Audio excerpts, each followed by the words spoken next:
Beijing's official position is that the global governance system is dominated by Western powers, especially the United States, and serves their interest in a way that is often unfair or unrepresentative. So China wants to have a much greater say in shaping the agenda of global governance on different areas. What China wants to achieve is to make the global governance system one that works better for China, is a goal shared by many countries.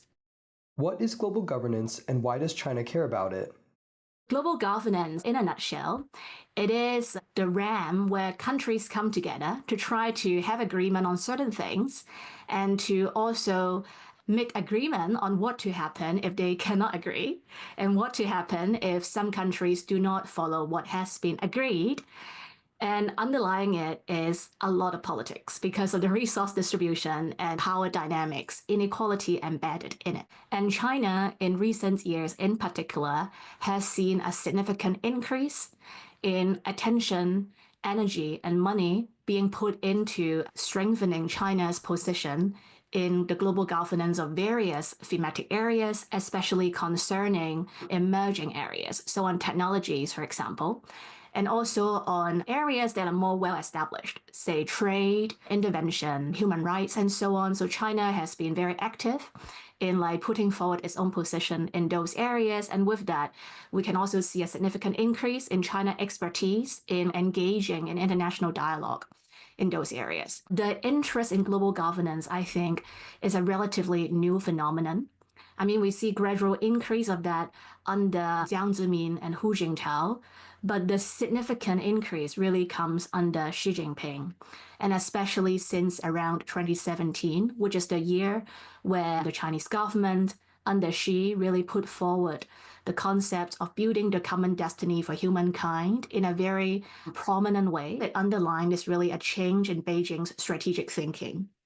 It no longer mainly cares about maintaining very good ties with the United States or Western countries, which was previously seen as necessary and strategic for China's economic development. But Xi Jinping's preference for China's foreign relations has changed in that he believes in reshaping the international system so that the rest of the world respect and accept China's interests in the way that Beijing defines it. A proposal released by the Chinese Foreign Ministry in 2023. And there it's quite clear that Beijing's approach to the world would have a strong interest and anchor in changing global governance in a way that put the United Nations front and center, and this being a UN that China wants to have a lot more involvement, influence, and leverage in how it functions. How does China agree or disagree with the current global governance system? China's behavior in the global governance system has always been a patchwork.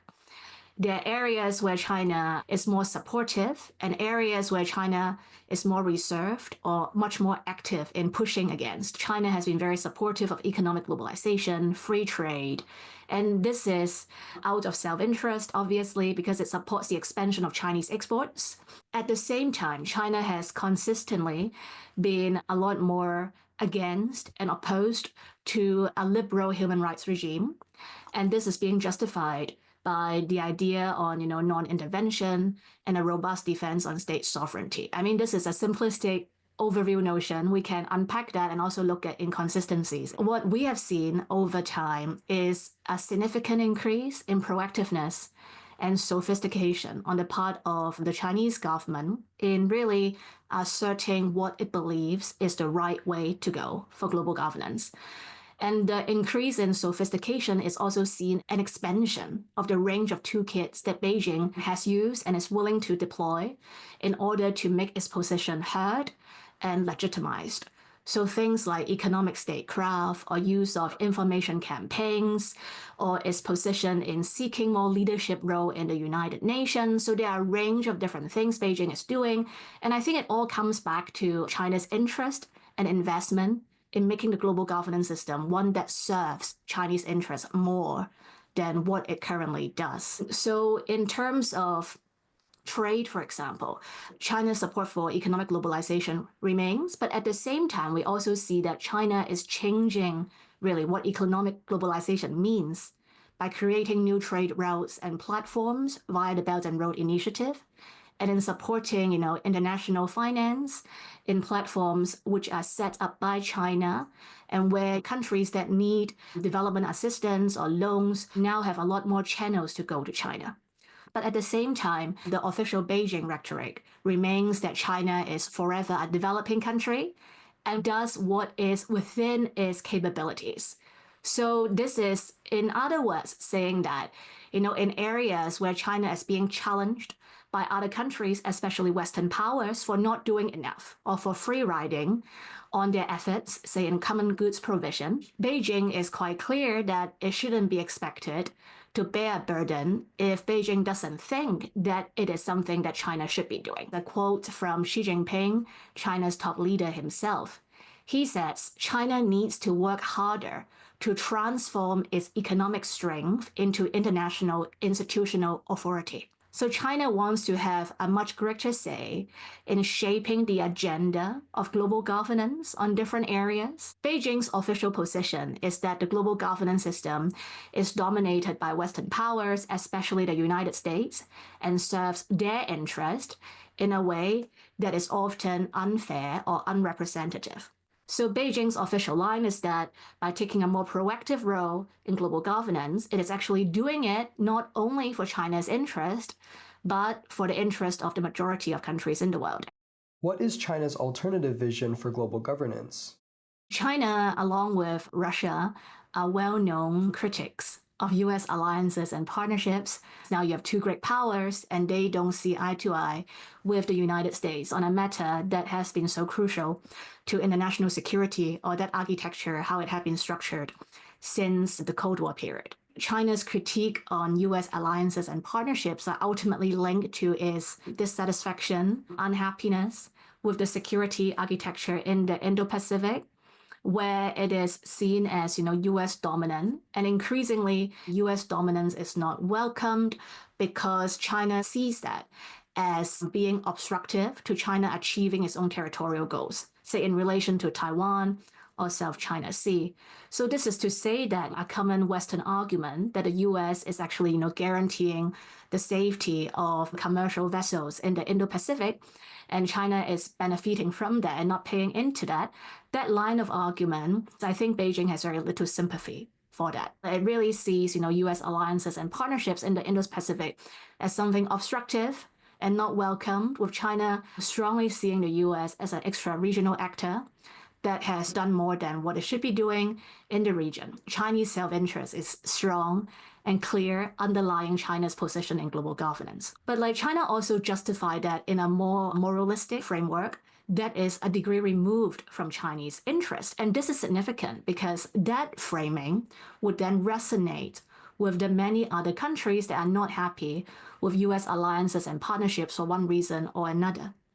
So China's alternative framing is China supports and tries to develop good relationship with all countries, but it doesn't do it in a form that would include binding security commitment on China. So it is not an alliance, but a partnership. So it is a lot softer and in some ways a lot smarter, because it also means that China will not be entangled into the actions of its allies that China may not agree. It would basically take away the risk of China being dragged into potential conflict or hotspot that China doesn't want to invest its resources in. So non-aligned partnership, which is a lot more cost-free for China, is possible, and it's a lot easier for China because China isn't the United States. It doesn't have the Cold War power dynamics, that legacy leading on to its current foreign policy, which is something that the United States and Western powers do. And so China can act with a lot fewer historical baggage. It also has the advantage of learning from the United States and understanding the cost of maintaining alliances and the drawbacks for that. So this is to say that in that sense, China is really an alternative power. It wants to seek global leadership. We see that very clearly. I mean, if not, why would Xi Jinping put forward common destiny for humankind and put forward, proposal to reform global governance? And this is being done in a way that is a lot softer than military alliances, security cooperation that China frames the US and the West in doing. But obviously, things get broken down and get a lot more murky if you then talk about, oh, what about Chinese military exercises increasing in frequency or in cooperation with countries that are not within China's home region? How do you make sense of that? Chinese interests come to play again, and also on how China sees their various global South partners it wants to cultivate. It can have a bigger role in cooperating with them. How is China pushing forward its vision of global governance?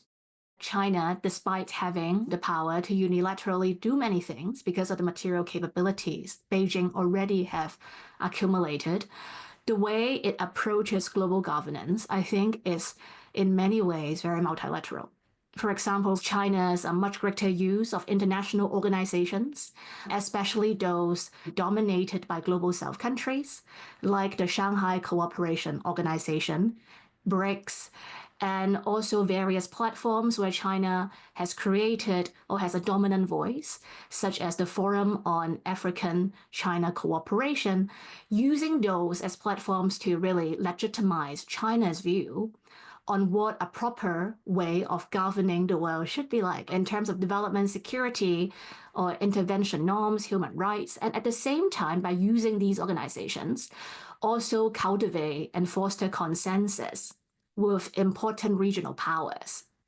And so China's approach to global governance does appear quite multilateral. In a sense, it is often working together with countries that are more like-minded or have potential to be more like-minded, and they're mainly found in the global South. And in some way, it mimics a classic way of US foreign policy, where US has always been working with allies and partners since the Cold War. I mean, the whole idea trying to balance and to defeat the communist Soviet Union during the Cold War is very much based on how can we work with other countries to defeat a common enemy, to achieve, a shared goal.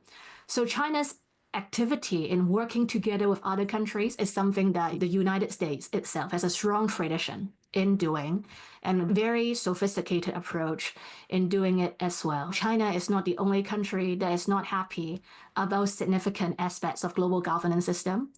I mean, in many ways, the United States is not happy about significant aspects of that too. Like, for example, the Trump administration has a lot of criticisms about collective defense system.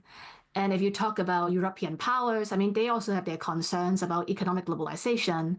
And other global South countries, they have their views on, say, IMF or human rights. So this is to say that what China is doing is interesting and important, especially because China is trying to do it systematically. And also China is a great power with the material capabilities to do it. This is one level. The other level is what China wants to achieve, which is to make the global governance system one that works better for China, is a goal shared by many countries. Although their idea on what works better for them can be different from what China thinks work better for China. And in some ways they can clash.